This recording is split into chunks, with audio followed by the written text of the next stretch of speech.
Another Dooley Noted podcast comes to you from the Coach's Podcast Room at Spurrier's Gridiron Grill in Celebration Point. Okay, welcome into another Dooley Noted podcast presented by our great friends at Titan MRI from the Meldon Law Dooley Dome Gator Studios. Yes, still here, still stranded at home. Now, I haven't taken a test today, but I'm still testing positive, which is very upsetting. I didn't take one today because I'm not going out, obviously, with this hurricane going on. So at any rate, I still have a little bit of the symptoms, and it's just driving me nuts. But anyway, you guys really don't care about my health. But, I mean, there are enough of you out there that do, and I appreciate all the people that have said nice things to me. We got a great show for you today. Kevin Carter is going to join us. We always love talking to Kevin. Kevin, of course, is on CBS Sports. And does a great job on the college football there, and NFL, lives down in Tampa. I'm pretty sure I'm right about this, and I'll have to ask him, obviously, but I think his son transferred from Dartmouth to Buffalo, so he's playing tight end there, I believe. So we'll find out. We'll find out more about him, and then on Thursday we'll have Coach Spurrier on, and then we'll get back into a regular, normal cycle. No hurricane. Well, I can't say no hurricanes. It's, you know, we've got one that just went through, and but hopefully no hurricanes. Hopefully I'll be healthy. Hopefully, we'll get back on a schedule where we have Coach Spurrier on Mondays and another guest on Thursday. That's the plan, and that's what we're going to get to hopefully here down the road. Let's get to our process service of Gainesville. Starting five, we appreciate the great folks at Process Service of Gainesville. Scott Hart does a great job over there, and we appreciate them being a sponsor of our starting five, the sponsor of our starting five. And we'll start off, and I know I promised you guys a bit of a breakdown of Utah. Many of you already know everything you need to know about Utah, but I'm going to get to that. But that's not number one. And I do kind of rank these in order of the five biggest stories that are going on right now. And to me, in this town, I got some leaves out there that I got to rake up, but that's about it. We didn't get too much in the hurricane. But in this town, certainly, all sports matter. They do to me, they do to a lot of people. And so I stayed up last night and watched Florida and Stanford. And in volleyball, and of course, I was expecting the worst. Stanford is ranked number 2 in the country. Florida went in ranked number 8. And I wasn't expecting what I saw, which was that Florida dominated. I mean, they were all close, but they swept them. And that was amazing. I mean, watched it, and it was just like there were points where you go, oh, here's where Stanford turns it on, and no, there's where Florida's just going to keep winning points.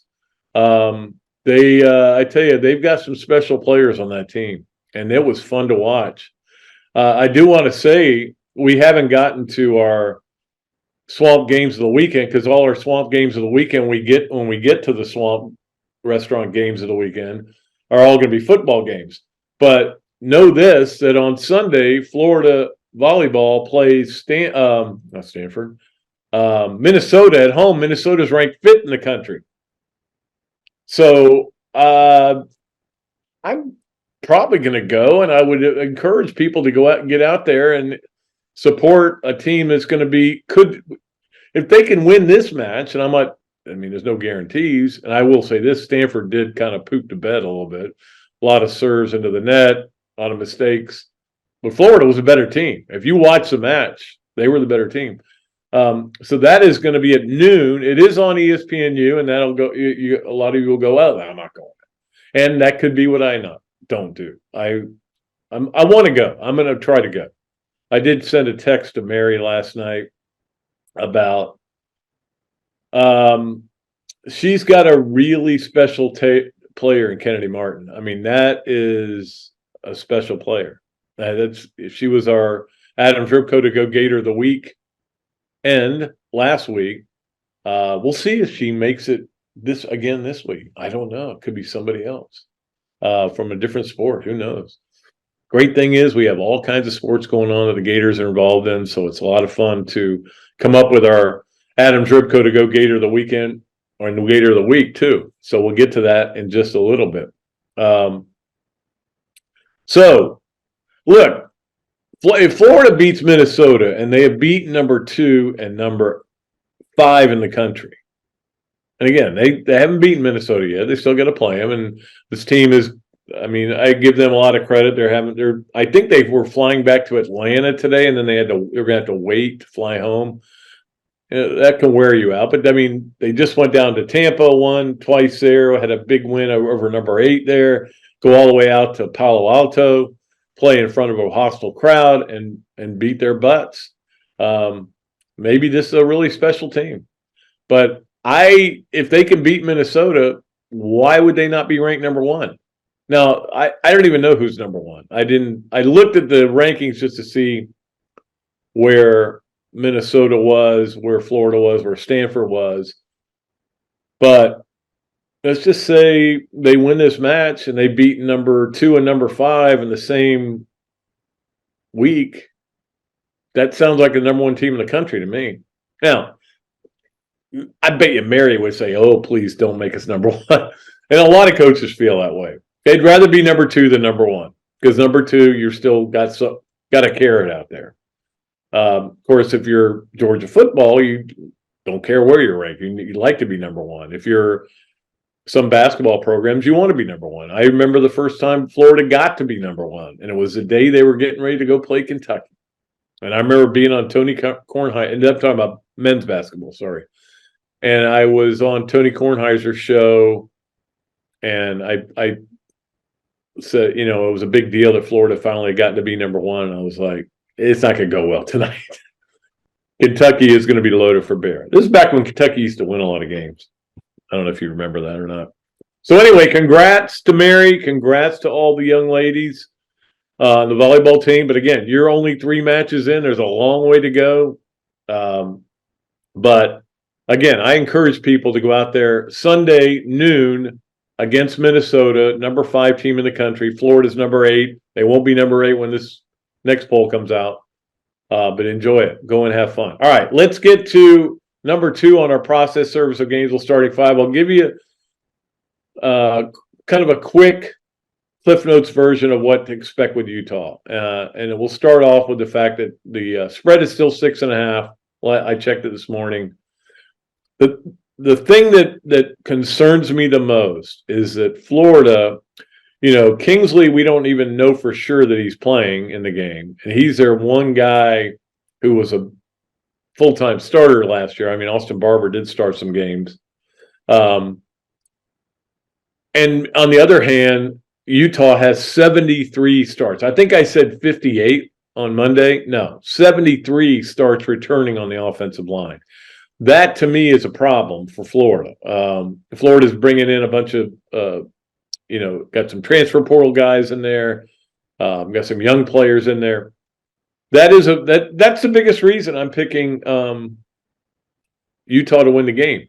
If it was just about Cam Rising, and we don't know how healthy he is, or whether he's going to start or not, that would be one thing. But I might have stayed with Florida. There was a point where I was thinking about picking Florida, but the more you look into this team, this Utah team, again, last year, this is a great stat. Last year, they averaged 4.5 penalties a game. Think about that. I think they were 11th in the country in fewest penalties.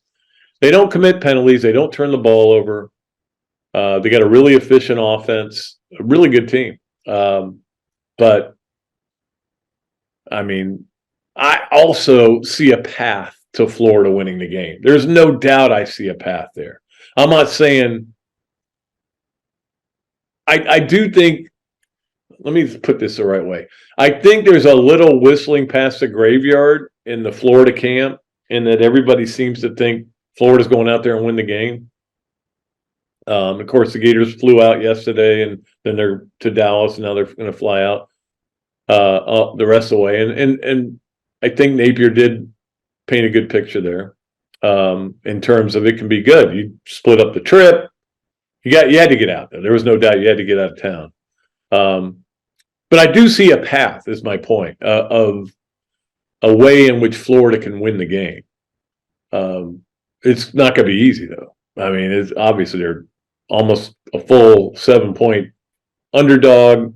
I think the stupid FPI, which I don't believe in at all, has them as a 73% chance that Utah is going to win the game. So, but look, it's college football. Let's see what happens. I think we're all just ready for a game, and it's literally there's 2 great games, maybe 3 this weekend, and there's not much else, man. But something will happen, and we'll all get excited. Let's get to number 3 on the process service of Gainesville starting 5, and that is to talk a little bit about some of their offensive personnel. Jaquindon Jackson. He didn't play. I don't think he even played last year in the game against Florida. He didn't perform on the stat sheet, that's for sure. They had several running backs, but he got more time later. If you remember, Tavion Thomas just basically quit the team. He was a guy I was worried about coming into the game. I think he did score a touchdown in the game, but he had some problems, and I don't know what's going on with him. But anyway, he's not my problem. But Jackson ended up taking the role and was really good. I think he scored 9 touchdowns last year. He's a good player. Micah Bernard is the guy they throw the ball to out of the backfield. He caught 5 against Florida last year. He's dangerous. They've got some good Vele, I think is the way you pronounce it, is a really good wide receiver. Micah Pittman, and there's a story for you. Micah Pittman was at Oregon and transferred to FSU last year and caught 32 passes for him. He caught 1 pass against Florida for 12 yards, and then he transferred to Utah. He is listed as an or, but he'll definitely play. And that gets me to number 4 on our process service of Gainesville starting 5, and that is the reason. Well, first of all, I did want to mention their defense. It's really salty. Cole Bishop is a beast at safety. He's going to be tough to deal with. They got really good pass rushers. It's going to be tough. But this gets to number 4, which is they're a top 15 team for a reason. It's not like people are just going, well, Utah's always there. No, they're not. I mean, there are some people that vote that way. Don't get me wrong. But that's not what this is about. This is about the fact that Utah got so much talent back from last year, the team that won the Pac-12, and again lost 4 games, but they did win the Pac-12, beat USC in the championship game, and then Rising got hurt against Penn State in the Rose Bowl, and they couldn't really come back from that. But they're like I'm saying, they're a top 15 team for a reason. They're really good. It's not like they're making it up. Willingham's been there for 18 years. He knows what he's doing. Really good coach. Put together a good program, and these guys have been building. In Napier's case, he's trying to build it slowly, and it's better than it was probably. I mean, I think it is. But I also think a lot of the reason why I think Gator fans aren't the level of not being optimistic is because you can't wash the spring game out of your mouth. Now, it could be that the defense has just gotten that better and that they got the right coordinator in there finally, and they're going to figure this thing out. I mean, the last 2 coordinators, I don't care what he says about Patrick Toney. That didn't work, okay? It didn't work on the college level. It may work on the NFL level. It's like didn't work on the college level. Very low-key guy, and they needed somebody to fire him up. We all know how we feel about Todd Grantham, okay? Well, if you don't know, I'll tell you, none of you like him, and nor should you. But,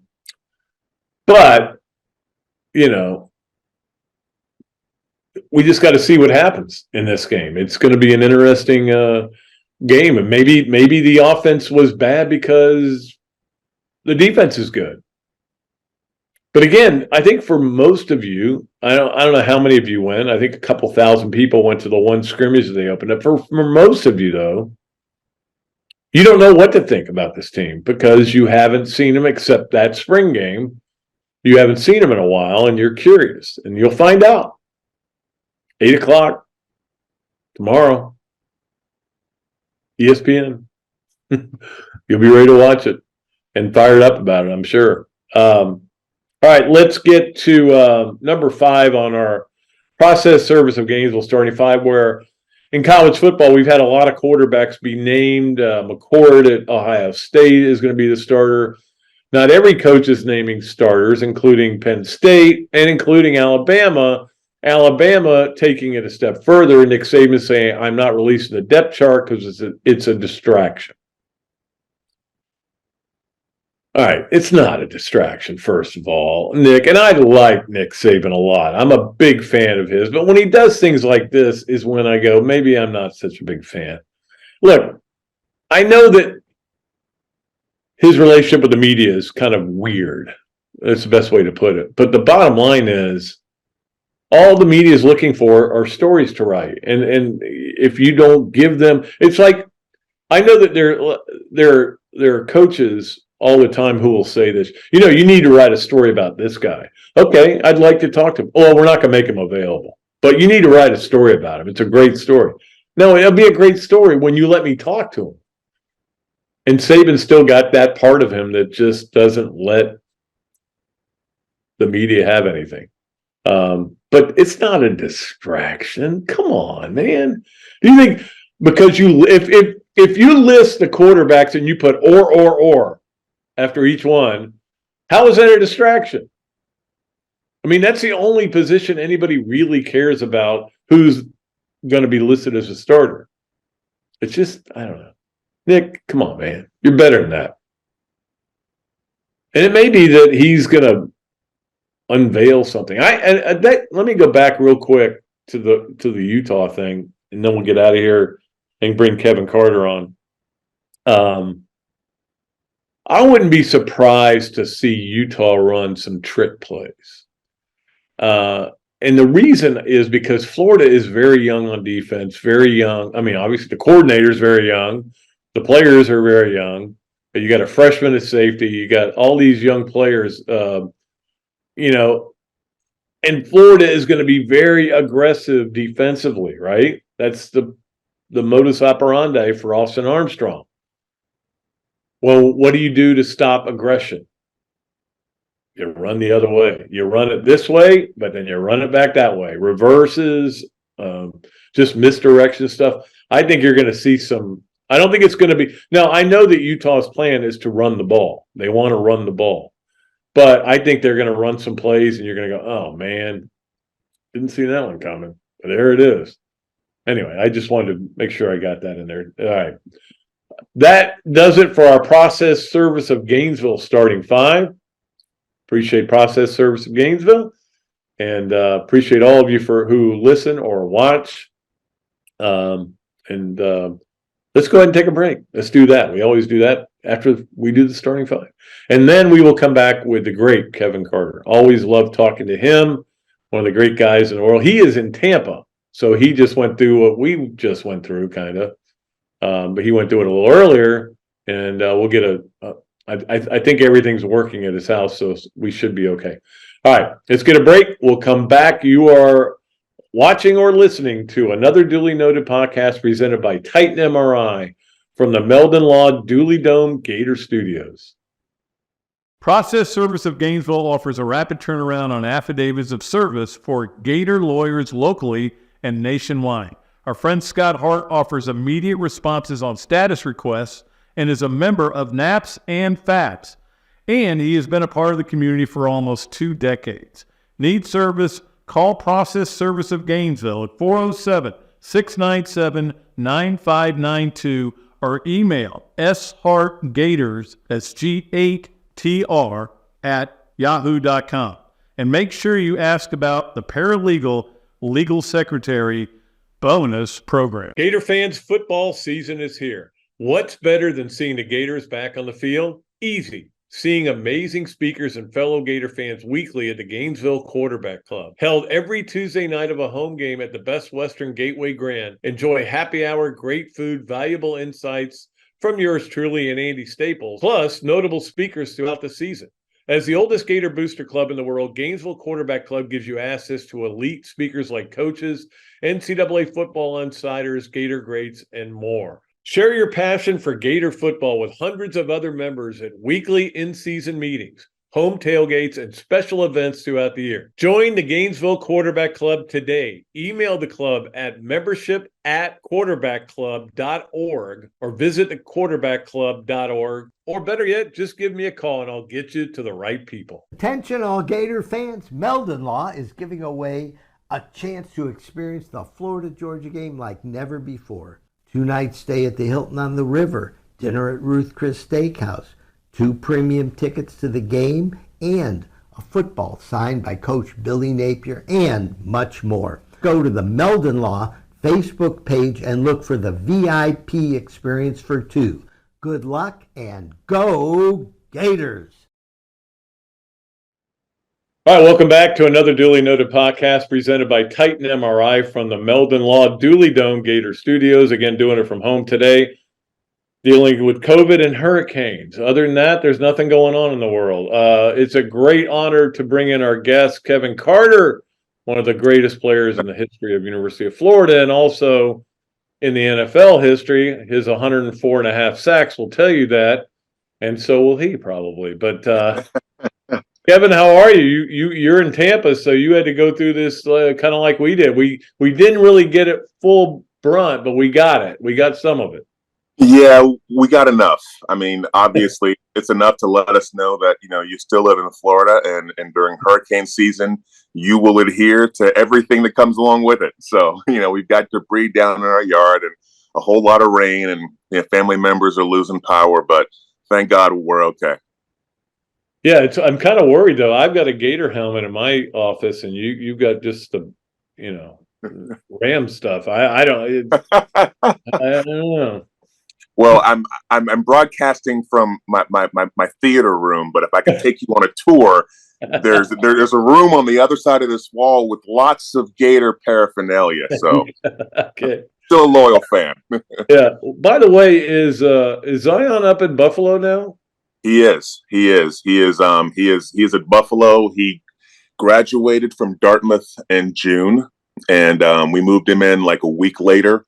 Really, really proud of, his just what the road that he chose. I mean, and if you don't know, I have a lot of Gator fans and people asking me, about, does your son play football? How, this and that. And I'm like, he played 1 year of high school football. And he was a basketball player by trade and, power forward, and just came out to football his senior year. And I wondered why. He's an unweighted 4.0 and, off the charts, SAT score and everything else, just, crazy smart. And he came out and played football. So took to it like a duck to water, I'm proud to say. And but he chose to go to Dartmouth, got his degree in economics, and got a job at Apple. So now he's got a year, kind of a gap year, to see just how good he can be in football. So really, really proud of him. He's put his 10,000 hours in, and he is, 6'6" and 255 pounds. And the boy got all of my strength and all of his mom's brains. And so we're really, really proud. They open up this weekend on the road at Wisconsin. So they're a 28-point dog, but hopefully he'll show up.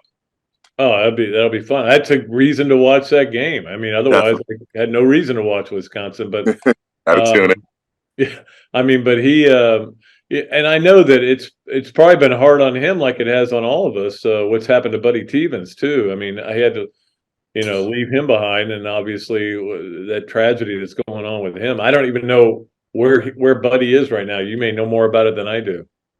They've been really, really tight-lipped about his status, and rightfully so. I mean, obviously, something like that happens. You have a leg that's amputated. We don't know what kind of neurological changes this will mean for him in his life. And just a great man, a great coach, done right by a lot of kids. And I know my son is better for having played at Dartmouth in the program that he set forward. I mean, he has memories that'll last him a lifetime. So our thoughts and prayers are definitely still with him. Hopefully he'll resurface and make an appearance for the Dartmouth faithful. Yeah, it's one of the saddest stories that's ever come out, really. One of the Mhm. great guys in the world, as you know. Let's talk some college football. How excited are you that we're getting ready to start? I mean, you're going to be in studio for Friday night and Saturday night, and I mean, Mhm. it's finally. I mean, I know there was a week 0 last year. None of the games were really that good, and none of them were really that important. But now Yeah. we're ready to have real football starting tomorrow night. It's really exciting. I mean, I like week 0. I don't really see the purpose of it because, like, we're in studio, like we're like doing our full thing, but there's not a lot of games on. Got a good look, seeing the Sam Hartman plug and play at Notre Dame. That's really cool. Man threw for 7,000 yards and 77 touchdowns in the last 2 years at Wake Forest. Really excited to see him with an offensive unit. There. Jared Parker's calling the plays. Tommy Reese left there and went to Alabama. He's calling the plays for Alabama now. But that offense is still very much intact. I mean, you got Audric Estime. You've got, That guy's a load. He is. He's a grown man, but he's got 4 out of 5 of his offensive linemen back. So watch out for Notre Dame, man, because, they're going to get the grace of sampling everyone in the Power 5. They play everybody. And if they win, people will be mad, but they will be in deservedly the college football playoffs. So that's another story. But good, decent games this past weekend, but really looking forward to this weekend. I mean, a lot of questions to get answered, a lot of big kickoff classic type games as well. So that's the cool part, a little FSU, LSU action, just a couple of cool matchups out there. Well, and Sam Hartman's a guy I was hoping Napier would get. Yeah, my goodness. In the portal, and I still don't know why they didn't. And I don't want to get into that because I don't know the answers to that. But that said, Graham Mertz is the quarterback now, and that obviously is a game you're going to be paying a lot of attention to. And one area where I think they've got to be better is the position you played, defensive end. And they just, I mean, Brenton Cox last year had one speed that was to go as hard as he could at the quarterback, and it didn't matter what happened behind him. He was going to let it go. They just need to be better at that position. Yeah, I mean, between Tyreek Sapp, I guess, Cam Jackson, Chris McClellan, is Princely Human? I don't know how to pronounce his last name. Princely. I don't either. Yeah. Just say Princely. Princely. I hope it's he's like healthy. With Princely and their center is Kingsley. That's all I know. Yeah.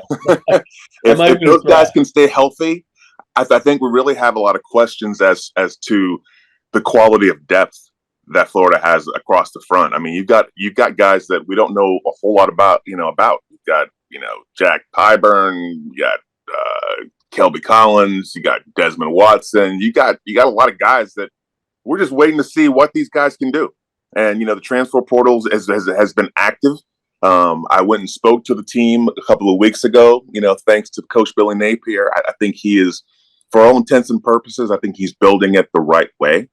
In this day and age of NIL money and grad transfers and people going to the highest bidder, it's really hard for the development of people that you earmark when they come in as freshmen. I see way too many 4- and 5-star freshmen playing before they're ready, but they're being satiated by these coaches and they're getting on the field every third series and they have no business on the field. They haven't earned the right to be there. When I got to Florida and guys like Tony McCoy and Mike Brandon and Harvey Thomas and Darren Mickle and Brad Culpepper, I looked up to those guys and I had to earn my way to be able to play with them, with the likes of them. They didn't want me on the field because I didn't know what the hell I was doing.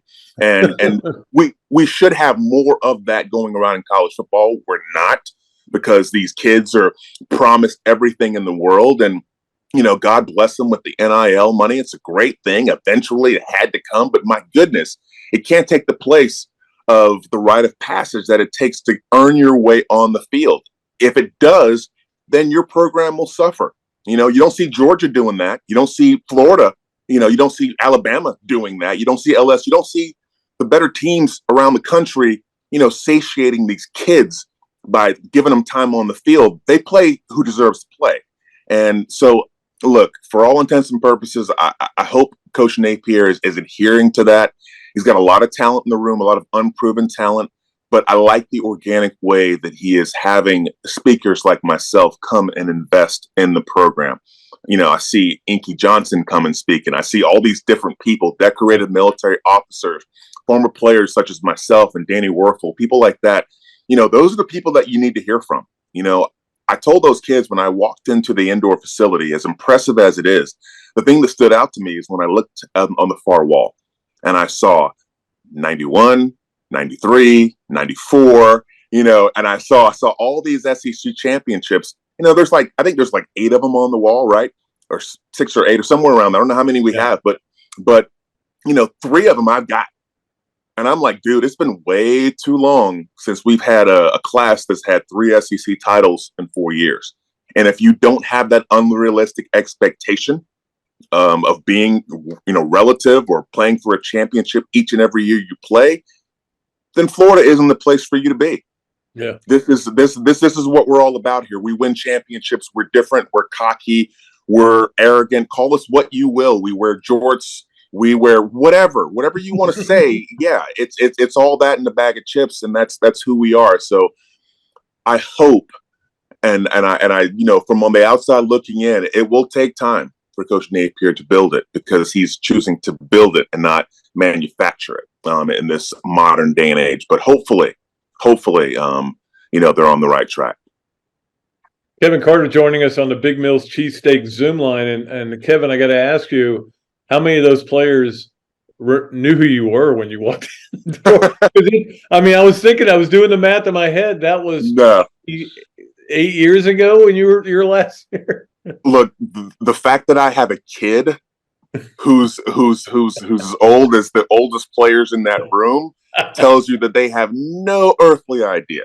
But the good thing is, that's the cool part, right? When you come into a room and you get introduced, and Mike Peterson was the one who introduced me, and it's like, talk about having one of your homeboys in the room. It's like, and he starts talking about me, and I forget, right? We forget how sometimes others see us and how we're seen, in certain rooms. But I was a senior when Mike Peterson came in as a freshman. He came in with a bunch of talented guys like Jacquez Green, Riedel Anthony, Ike Hilliard, Fred Taylor. We just had dudes, that come in. I was like, man, Florida's going to be really good for a long time. And Mike Peterson, but to hear him reflect on the fact that he says, look, man, when I got here, I looked up to this guy, guys like him and Mark Campbell and Ellis Johnson and Larry Kennedy. And he's like, starts mentioning those names. And I'm like, yeah, we did do something kind of special back in those days. And I know they know who he is. And then when you start to speak to them, obviously they read the Wikipedia, resume, 104.5 sacks. I got a big honking ring from Super Bowl on my finger. And I start to talk to them. But when I start to revisit those times in my life, there's common ground. There's things that I know that they have and that they're trying to get to. And there's a space of hunger and of wearing that jersey, wearing that Gator uniform and wearing it with pride and beating up on people and having that swagger. And they want it. They're hungry for it, and that's the cool part. And hopefully, like I said, man, if they can put it together with the X's and O's, people are bagging on Graham Mertz.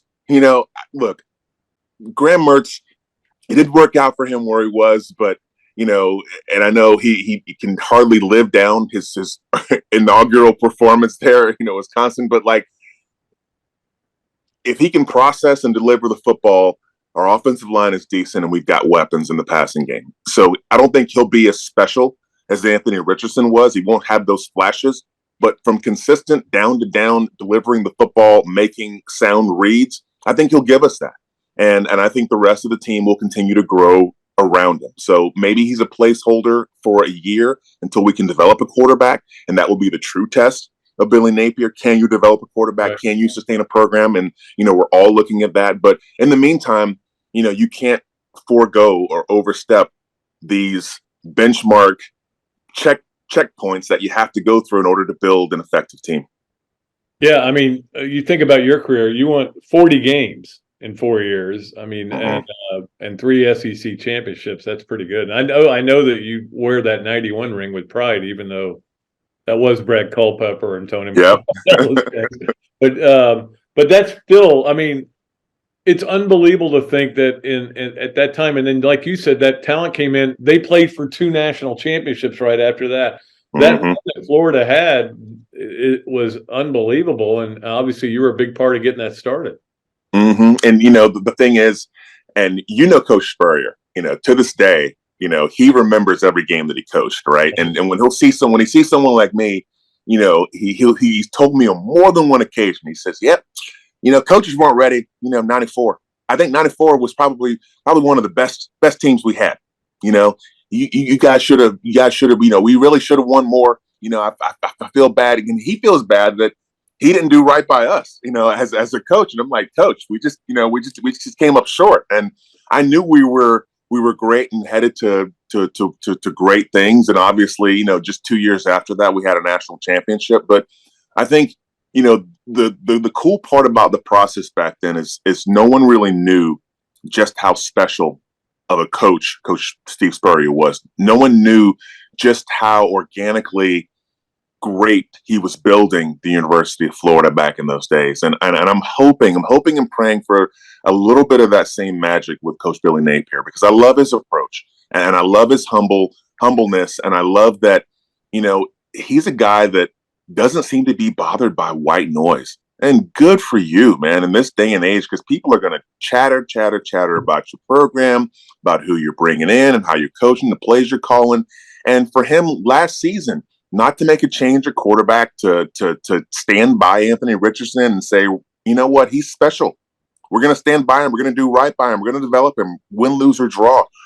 You have to take your lumps and go through the process in order to build an organic team. If you plug and play and do it too soon, or if you do it the wrong way, then you're headed for a mighty fall. And I think history has indeed shown that. So pulling for the Gators this year. Was Spurrier laying it on Bobby Pruitt there? No, I'm just kidding. I saw Bobby recently. He came Really? when they named that road after Steve, and Okay. Bobby was there, and I saw him, and I don't think he recognized me, which was weird, but because he one time, this is no lie, after they won, I guess you might have been after the '95 game, so it would have been after you left. And they won the SEC championship, and I'm on the field, and I was wearing a tie, believe it or not. Uh-huh. And he comes up and grabs me by the throat by my tie and goes, maligned, because I had written it was a maligned defense. Maligned. Hey, you get a ring out of this. Leave me alone. I don't get anything out of this, but I love Bobby. He's a good dude. Yeah. All right, let us get to. Oh, I did want to mention your charity before we get to our yes, no, where, maybe that we play with everybody. I know you work hard on that. And I think you just recently got done with that, right? I did. The Kevin Carter Foundation ran Waiting for Wishes for basically 20 years. Started it back in 2001 in Nashville when I was playing for the Tennessee Titans. I got a bunch of my teammates and a bunch of country singers, and it organically grew over the years. We ended up giving close to $4 million over the course of 20 years to Make-A-Wish of Middle Tennessee, effectively growing that chapter from one of the most obscure, smallest chapters in the country to one of the best performing chapters per capita in the country. So really, really proud of that. Obviously, one of the things that Coach Spurrier and great coaches like that, the Bob Sanders and the Charlie Strongs and the Carl Franks of the world, they produce great men. And that's the one of the cool parts about, being able to look back on those times and years that we had, guys like Chris Doring and, Larry Kennedy and Danny Werfel. And, all these guys they're great men in society. So I'm really proud of that. We're getting ready to form another event. Probably going to do a golf tournament coming soon to the Nashville area. So we'll keep everyone posted, but stay tuned to the Kevin Very Carter. cool. Yeah, that is great stuff, man. I appreciate you doing that. Let us get to yes, no, where, maybe. It is brought to you by Big Mill's Cheesesteak, street dining done the right way. Appreciate Keith Miller over there. We have 3 questions for you. and you answer them yes, no way, or maybe feel free to elaborate anything you want to elaborate on. Number one, you have had some epic father-son basketball games. Yes. But the funny thing is, What's what, 6'4" against 6'6"? yeah. Look, I still measure at about 6'5" and a fourth. Okay. My son is 6'6". He's 6'6" and 6'6" and 1/4. So he's got me by an inch easily now. Okay. And by the time he was 16 years old, he was playing for an Adidas team out of Sarasota called the Florida Suns. And they were on the shoe contract, and he was playing big time basketball. And I haven't beat him one-on-one since he was 15 years old. So yeah, epic father-son battles, but that basketball thing ended a long time ago for yours truly. Well, it did for me too. Once you get both knees replaced, you're done. You're not going to be playing any basketball anymore. Yeah. All right, number two, Dick Vermeil had more effect on your life than Steve Spurrier. Oh, this is a tough one. I call it a dead heat. I am really, really blessed and fortunate, as anyone is who's ever achieved anything meaningful in their life. There are people that stood by you. There are people that lent you their faith in you and believed in you before you believed in yourself. Coach Spurrier sat in my living room when I was 17 years old in Tallahassee, Florida, and he told me that I could be someone special, that I could fuel and galvanize a freshman class that would forever change the University of Florida. This man told me this at 17 years old, and I listened, and I believed him, and I took it and ran. Another man, when I was in my third year in the NFL, told me that this team will win a world championship. Not everyone in this room will be here when we do it, but if you can persevere, you will hold up a Lombardi trophy in just 3 seasons. And I believed him. That man had an undeniably high standard for me, just as Steve Spurrier did. Nothing I did was ever good enough. I always felt when I played for both of these men that I was being judged unfairly, but it was because of how much they saw in me and what they wanted from me to give to the rest of the team. And it wasn't even just for me in football, it was for me in my life. So to Coach Spurrier and to Dick Vermeil, thank you. So dead heat as opposed as in terms of who has influenced my life more. Yeah, didn't Vermeil induct you into the Ring of Honor up in at Yes. Yeah. Yep. I don't know if it's called the Ring of Honor. What Wall of Fame? The Missouri Sports Hall of Fame, and then the ring. Yeah, but yes, he was the one, and that man. I mean, to this day, I was at the Super Bowl last year out in LA, and I took my son, and Zion and I are walking through the lobby of the NFL headquarters hotel, and man, this little old man just grabs me from behind and gives me the biggest hug, and then of course when he sees Zion, who hadn't seen in years, and Zion of course was conceived, at that Super Bowl, and I mean he just broke into tears, and just he and his wife Miss Carol were there, and it was just a love fest, and so wonderful man. Yep, absolutely. Finally, number 3 on yes, no, where, maybe. You have taken more than 10 people over to show them your paver at the University of Florida, which goes to the All-Americans. You get a paver out in front. You've taken more people over there to show it to them. I've showed everybody who will come and look. I've posted that. I posted my brick. I don't know how many times on social media. I've got pictures where I'm down on the ground, laying next to it. I'm kissing it. And everything else. Yes. That is one of those things that when I was a freshman, and when you walk into the South End Zone complex down underneath the stadium to go and work out, when I saw all those pictures of the Gator All-Americans, I said, I want to be one of those dudes. So goal accomplished, got a brick outside. So come heck or high water, it'll still be there. Yeah, hopefully, unless, they only took one away, and that was Aaron Hernandez. So I know that something like that's going to happen, but it is quite an honor to do. And I think that I don't think people realize what a big deal it is. Like I walk by there all the time, and I always will glance down and see somebody's name or something. But I mean, for the guys who accomplish that. Being and again, you got to be a consensus All-American. You Right. can't just be a guy who was on the, Lindy's All-American team. You got to be a legit All-American. That certainly is one of the great honors you can have. Just an unbelievable honor, and I think obviously it caps off a college performance today. But back in those days, Pat, I had no idea I was as good as I was. I was humble, hungry, and that whole process of being drafted and the realizing, okay, I'm going to New York. I'm going to be one of those people who holds up a jersey. And of course, I tell this story now to kids, and they're like, "Who's Paul Tagliabue?" They're like, "He was the commissioner before Goodell." Okay, it was some years back. Just stay with me here. And you have these memories, but we had one ESPN back then. We were relying upon the sports writers and hanging on their assessment and every word that characterized us. I mean, I remember when I met people like Tom Lemming, or I met Mel Kiper.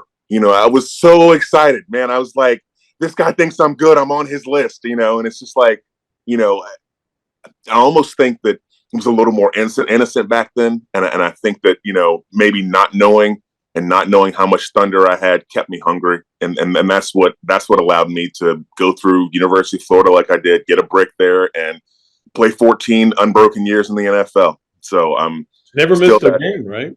Never missed a game. So me and funny thing is, Derek Brooks is the only other person in my draft class with that can say the same thing. So it's still very impressive. Yeah. Kevin, I could talk to you all day, and we pretty much have talked all day. I told you it would be 15 minutes. We took 28, but that's fine because it's great to talk to you. And I know Gator fans will love to hear from you. And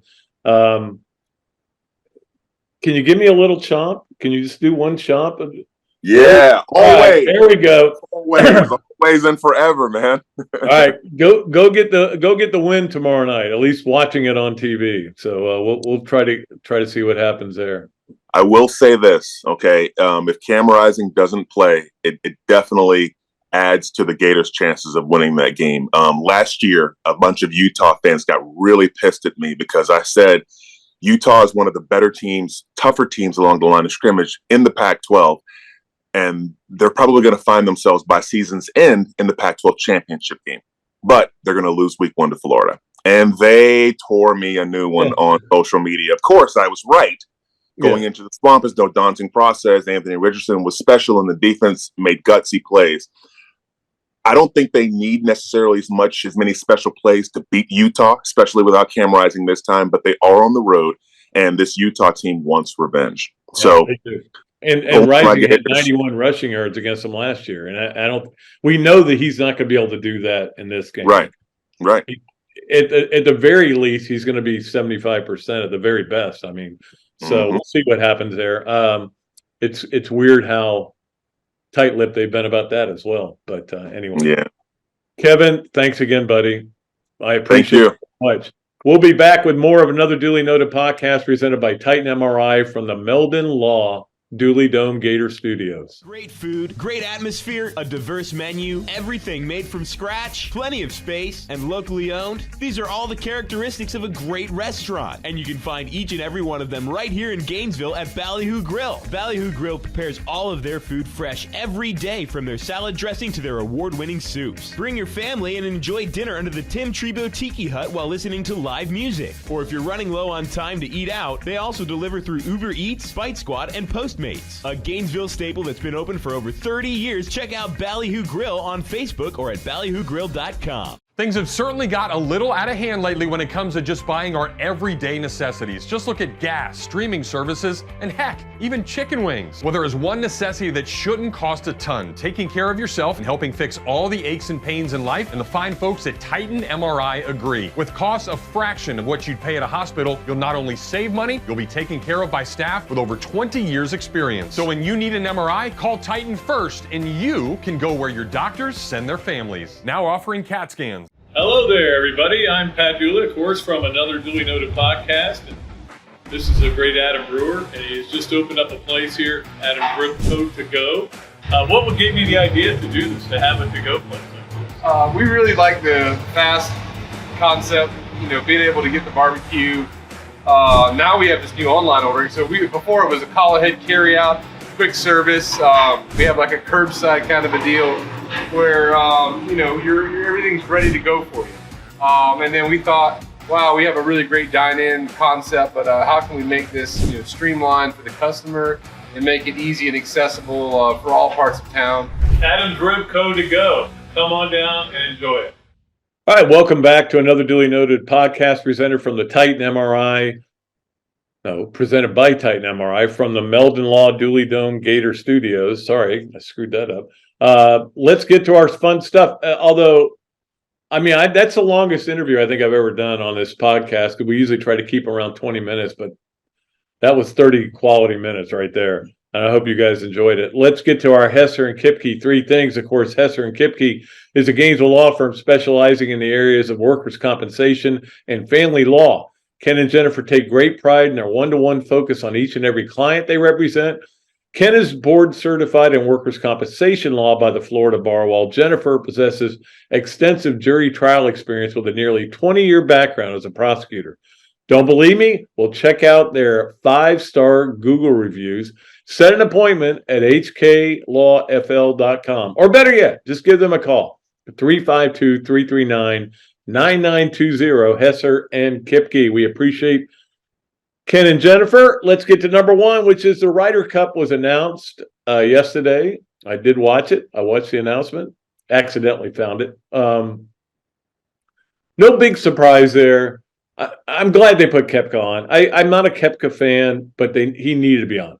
If he's not on, you're just doing it to spite him, and he needed to be on. None of those other live guys needed to be on, but he needed to be on there. The Justin Thomas one is an interesting one, and I think at the end of the day, what it comes down to is that, Zach Johnson said this, that the players had a big input into this, and two of his best friends are Fowler and Spieth. And, I think that they kind of want it. All these guys really have a good camaraderie. And I think more than anything, Justin Thomas only has to play one match of singles. Again, he's missed a ton of cuts this year, but he is going to be great in the room, and he's going to be great as supporting these guys. And if he does play well, this is a great golfer who's just struggling like we all do. So I had no problem with it. I certainly would understand Cam Young, Lucas Glover. If I would have probably picked Lucas Glover over him. But a lot of it has to do with the chemistry in the room. It's a huge part of it. Can't wait for the Ryder Cup at the end of the month, end of next month. Keep forgetting that we're still in August, technically. But that'll be good. All right, number two, a lot of cuts and everything in the NFL, and I paid attention to all of them. Sad to see, I can't remember who it was I was sad to see got cut. Malik Davis. I was hoping he'd make the Cowboys. Freddie Swain got cut. That was sad to see. Trey Dean got cut. That was not sad to see. Anyway, but the biggest story, really, I think, was Colt McCoy getting cut because he was their starting quarterback because Kyler Murray's still hurt, coming off an ACL, won't be ready till 6 or 7 weeks. And of course, everybody assumes, and I'm one of them, that they're basically going to tank to get Caleb Williams. Well, it doesn't work always. In other words, your guys are still going to play hard. But when you go into the season with the idea of tanking, man, what a disservice you're doing to those professional athletes. It's embarrassing. But this has been an embarrassing organization for a long time. I can tell you that. I'm not saying Colt McCoy's any good. I watched Hard Knocks. I watched a lot of their games because of Hard Knocks, the in-season Hard Knocks. He wasn't very good. He was good in college, but, not everybody in college is good in college is good in the pros. But if they're tanking for him, all Caleb's got to say is, I tell you what, I'm going to go and pull an Eli Manning, John Elway, and I'll come back to USC next year. Don't draft me. Yeah. I mean, he could easily do that. He's already hinted that he might come back. I don't think I think when that happened, when he said that, everybody went, no, you're not coming back. Now you may be going, hey, he may come back. If he don't want to go to Arizona. We'll see how that all works out. But it was really interesting. Number 3 on Hesser and Kipke's 3 things. I did want to mention this. Eric Gilbert, who I didn't even know was at Nebraska. Okay. Again, the story of Eric Gilbert is interesting. He was a freshman all-SEC player at LSU. Commits to get in the portal and come to Florida. That blows up. Some of it was academic problems. Goes to Georgia where they have no academics. Didn't play much for them. You know, it was kind of a mess there. I didn't even know he was at Nebraska, but may not be at Nebraska much longer. He was arrested, and they have. I've seen the video surveillance. It's unbelievable. Stealing $1,600 worth of stuff from a vape shop, and sometimes you dodge some bullets. That's all I'll say. All right, that is our Hesser and Kipke 3 things. Let's go to our Leonardo's and Millhopper quick picks. Very simple. Florida getting 6.5 against Utah. You know, those of you who picked Florida to win the volleyball match were rewarded. Not many of you, too, by the way, I may add. But Florida plus 6.5 against Utah. That is our Leonardo's qualifier. Appreciate Kyle Cohen at Leonardo's. Let's get to our Adams Ribco to go. And I'm not trying to rush through this stuff, but we don't want to run too late. Adams Ribco to go Gator of the week. And I decided to go with Alexis Stuckey from the volleyball team. I could have easily gone, obviously, with Kennedy Martin, but who had 16 kills. But Alexis Stuckey had 34 assists and 12 digs, a double-double. She's really good, and it's fun to watch her play. I mean, she's a really good player. And she was, I think, was she the freshman of the year last year? I think maybe in the SEC. I think I heard that last night. But anyway, she is our Adams Ribco to go Gator of the week. So Gator volleyball dominating this award. Gator football, I would hope would win it Monday, but you never know. They could win it a 3rd straight time. It depends on how Gator football goes, probably as much as anything. Let us get to this, that, and the other. It is, as always, brought to you by Ironwood Golf Course, which, of course, got some needed rain today, and by Ballyhoo Grill, which is possible. That'll be my first going out to dinner after I get over this COVID. It's going to be Ballyhoo. And then, obviously, by Darshakow Insurance. We appreciate them. Billy Napier gets a job at Florida, comes to the Gators, and it's a pretty cool deal. I mean, he's pretty happy about it. I sound like a little like McElwain there. It was a cool deal. That's that is, it's a struggle his first year. It's a struggle. It's like it was for Todd Golden. It's not always easy to walk into a place that is, you're there for a reason, as he's brought up many times. And then kind of getting used to everything. Certainly was. The other is that he is on tomorrow going to do something I don't think any other coach has done in the history of the University of Florida. I haven't looked it up. I may look it up and have it in case it's not right. After the game tomorrow night, he will have played games in 14 starts. 14 games he'll have played or coached. He'll have played on Thursday, Friday, Saturday, and Sunday. Well, the more you think about it, that seems ridiculous. Well, Thursday is going to be tomorrow night. Friday was FSU last year. Saturday is almost every college game. And Sunday was Eastern Washington last year. Again, hurricane related. Although this Thursday is not a hurricane related issue. So that is this, that, and the other, brought to you by Ballyhoo Grill and Ironwood Golf Course and Darshakow Insurance. We appreciate all of them and all of our great sponsors, including the Gainesville Quarterback Club, which will have Savannah Bailey as their speaker Tuesday of next week. Yes, Tuesday of next week. And, of course, she works over at UF in the football office and does a great job. She spoke, I think, last year. She was part of the speaking group, and she was really good, really interesting. All right, we're doing the great picks in the Gainesville Quarterback Club, as we do every day. And we did the Thursday games on Monday. So we're doing the weekend games now. Okay. And we'll usually do about 3 or 4. I went 2-1 on last week, so we'll see how I do. I've got them down here. The 4 games I picked. 4 more I'm going to pick now for the weekend. South Carolina is getting 2.5 against North Carolina. I don't think Drake May's really good, but I think South Carolina may be. I don't know how good South Carolina is. I'm going to go ahead and pick them and hope that they're good and hope they're not good when they play Florida, and we'll see what happens. But I'm going to take South Carolina getting the 2.5 point.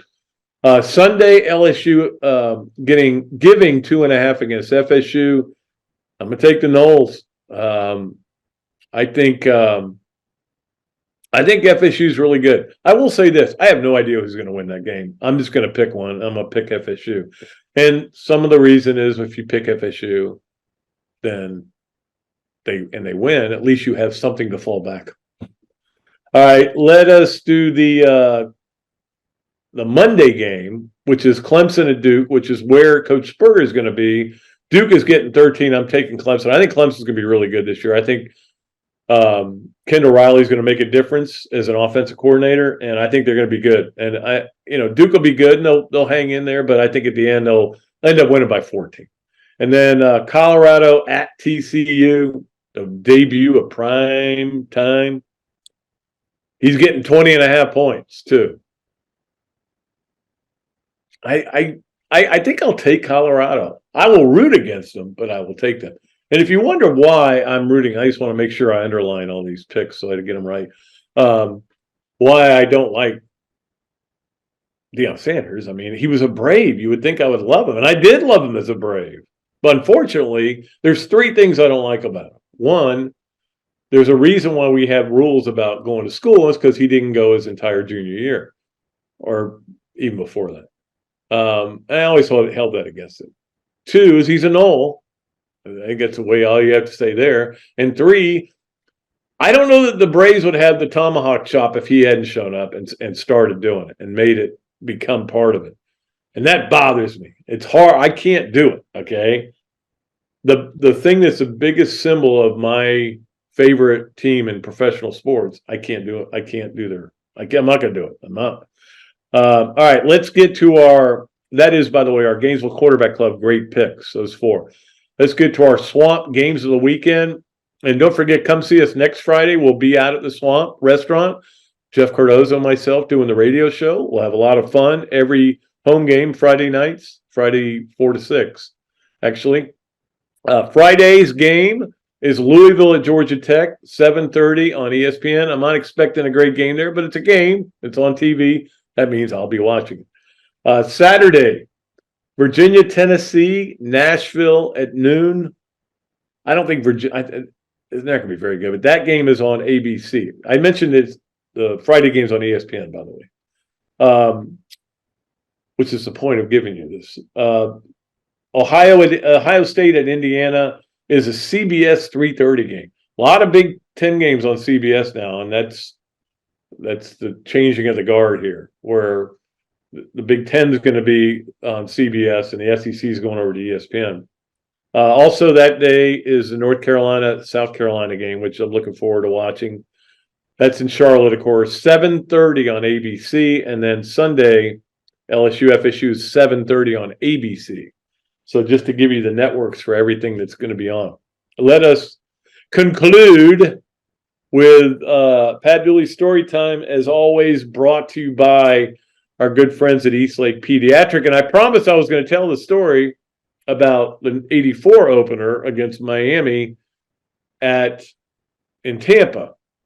I wasn't there because I was trying to think of the last opener I wasn't there for. I wasn't there for that one. But the story is, we used to go. We had this place we really liked. It's called La Fiesta. It's still there in St. Augustine, and they had a great. I don't know what they have now, but they had this great breakfast place right on the beach that was connected to it, and they had these themed rooms. Like there was a jungle theme, and then there was an ocean theme. All these themed rooms. It was a really cool place. So we decided, for that night, we were going to stay there, and we were going to have a bunch of people come over and watch the game. So a bunch of people came over. Glenn Greenspan, who was Tiger Woods' PR guy and a good friend of mine. My dad and mom were there. I think my brother Tim was there. We had a bunch of people in the room. And we were in the beach before, so we piled in there into the room, and everybody was pounding beers and everything. So about a week later, we get a postcard in the mail from the La Fiesta Hotel, and it goes, "You are banned for life of coming back to this hotel." And the reason was it was a disaster. There were beer cans everywhere. There was sand everywhere. And